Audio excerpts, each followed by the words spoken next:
மக்களோடு கொண்டாடும் மெஜஸ்டிக் மகாராஜாவின் 90வது தீபாவளி திருவிழா. மெஜஸ்டிக் மகாராஜா தஞ்சாவூர், ராமநாதபுரம், காரைக்குடி மற்றும் திருச்சி.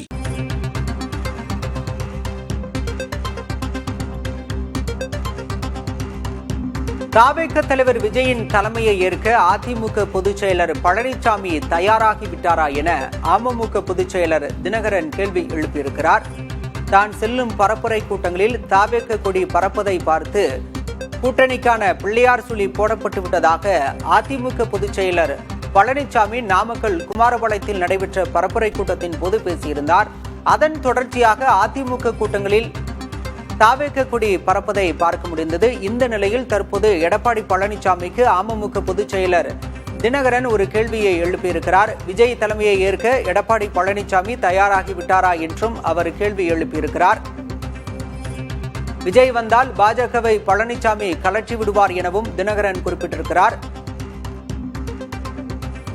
விஜய் தலைமையை ஏற்கும் வகையில் அதிமுக பலவீனமாகிவிட்டதா என்ற கேள்வியையும் தினகரன் எழுப்பியிருக்கிறார்.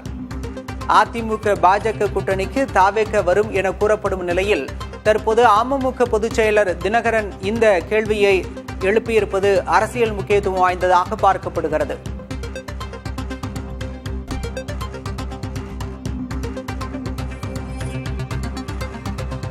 எடப்பாடி பழனிசாமியை முதலமைச்சர் வேட்பாளராக ஏற்க மாட்டேன் என கூறி அதிமுக பாஜக கூட்டணியிலிருந்து விலகியவர் அமமுக பொதுச் செயலாளர் தினகரன். தற்போது விஜயன் தலைமையை எடப்பாடி பழனிசாமி ஏற்க தயாராகிவிட்டாரா என்ற கேள்வியை முன்வைத்திருக்கிறார். தமிழக அரசியலில் இது முக்கியத்துவம் வாய்ந்த ஒரு கேள்வியாக இருக்கிறது. விஜய் தலைமையில் ஏற்கும் வகையில் அதிமுக பலவீனமாகிவிட்டதா என்றும் தினகரன் கேள்வி எழுப்பியிருக்கிறார். சமீப காலமாக அதிமுக கூட்டத்தில் தாவேக கொடி பறப்பதை பார்க்க முடிகிறது.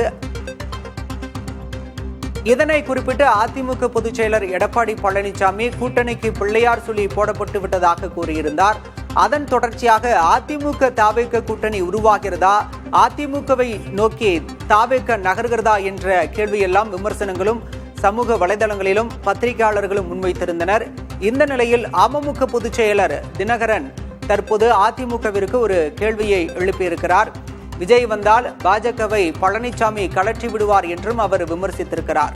விஜயின் தலைமையை ஏற்கும் வகையில் அதிமுக பலவீனமாகிவிட்டதா என்ற கேள்வியும் அவர் முன்வைத்திருக்கிறார்.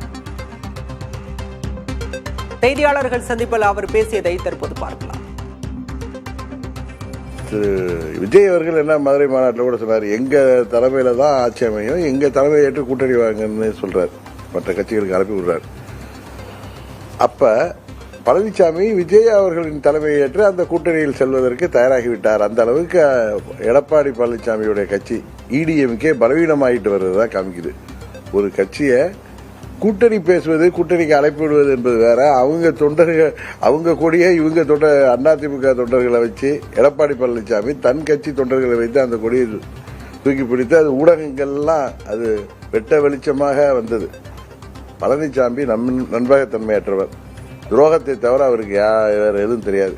இப்பயும் அவருக்கு விஜய் அவர்கள் கூட்டணிக்கு வந்தா பாஜக கூட கழட்டி விட தயாராக இருப்பார் என்பது. ஆனா விஜய் வருவாரா என்பது தெரியவில்லை. ஏன்னா அவர் தலைமையில கூட்டணி அமைக்கணும், அவர் முதலமைச்சர் வேட்பாளராக போட்டியிட வேண்டும் என்பது அவங்க கட்சியோட கோட்பாடு.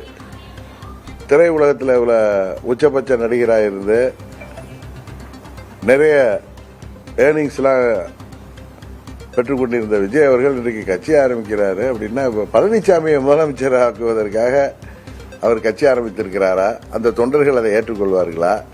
இல்ல விஜய் தான் இவரோட கூட்டணிக்கு வந்து பழனிசாமி முதலமைச்சராக தூக்கி பிடிப்பாரா?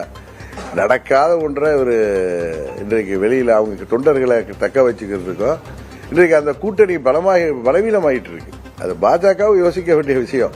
பழனிசாமி என்றைக்கு ஏப்ரல் 12 கூட்டணிக்கு வந்தாரோ அவர்கள் கடினமாக கஷ்டப்பட்டு அம்மாவின் தொண்டர்கள்லாம் ஒரு அணியில வரணுங்கிறதுக்காக டெல்லியில் உள்ள முக்கிய தலைவர்கள் செய்தாலும் பழனிசாமி தலைமையில், அது பழனிசாமி முதலமைச்சர் வேட்பாளராக முன்னிறுத்தப்படும் போது அந்த கூட்டணி பலவீனமாகிட்டு இருக்கு. இன்னும் நாளொரு மேனியும் பொழுதொரு வண்ணமாக அந்த கூட்டணி பலவீனமாகத்தான் ஆகும். தேர்தல் நேரத்தில் பாருங்க, தமிழ்நாடு முழுவதும் அது 15% கீழே தான் எடப்பாடி பழனிசாமி அமைத்திருக்கிற இடிஎம்கே அமைத்திருக்கிற கூட்டணி பெறும். இதை நீங்க பொறுத்திருந்து பாருங்கள்.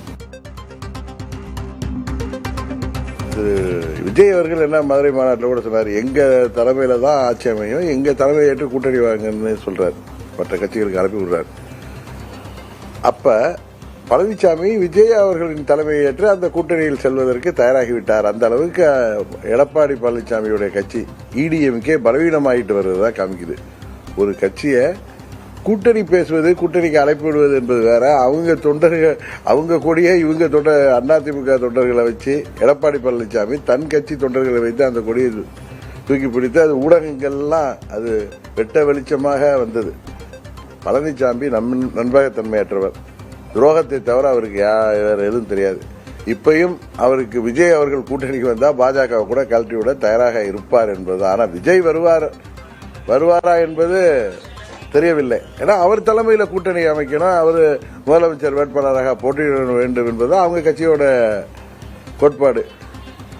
திரையுலகத்தில் இவ்வளவு உச்சபட்ச நடிகராக இருந்து நிறைய ஏர்னிங்ஸ்லாம் பெற்றுக்கொண்டிருந்த விஜய் அவர்கள் இன்றைக்கு கட்சி ஆரம்பிக்கிறாரு அப்படின்னா, பழனிசாமியை முதலமைச்சர் ஆக்குவதற்காக அவர் கட்சி ஆரம்பித்திருக்கிறாரா? அந்த தொண்டர்கள் அதை ஏற்றுக்கொள்வார்களா? இல்ல விஜய் தான் இவரோட கூட்டணிக்கு வந்து பழனிசாமி முதலமைச்சராக தூக்கி பிடிப்பாரா? நடக்காத ஒன்றை இவர் இன்றைக்கு வெளியில அவங்க தொண்டர்களை தக்க வச்சுக்கிறதுக்கும் இன்றைக்கு அந்த கூட்டணி பலவீனமாயிட்டு இருக்கு. அது பாஜகவும் யோசிக்க வேண்டிய விஷயம். பழனிசாமி என்றைக்கு ஏப்ரல் 12 கூட்டணிக்கு வந்தாரோ அவர்கள் கடினமாக கஷ்டப்பட்டு அம்மாவின் தொண்டர்கள்லாம் ஒரு அணியில வரணுங்கிறதுக்காக டெல்லியில் உள்ள முக்கிய தலைவர்கள் செய்தாலும் பழனிசாமி தலைமையில், அது பழனிசாமி முதலமைச்சர் வேட்பாளராக முன்னிறுத்தப்படும் போது அந்த கூட்டணி பலவீனமாகிட்டு இருக்கு. இன்னும் நாளொரு மேனியும் பொழுதொரு வண்ணமாக அந்த கூட்டணி பலவீனமாகத்தான் ஆகும். தேர்தல் நேரத்தில் பாருங்க, தமிழ்நாடு முழுவதும் அது 15% கீழே தான் எடப்பாடி பழனிசாமி அமைத்திருக்கிற EDMK அமைத்திருக்கிற கூட்டணி பெறும். இதை நீங்க பொறுத்திருந்து பாருங்கள்.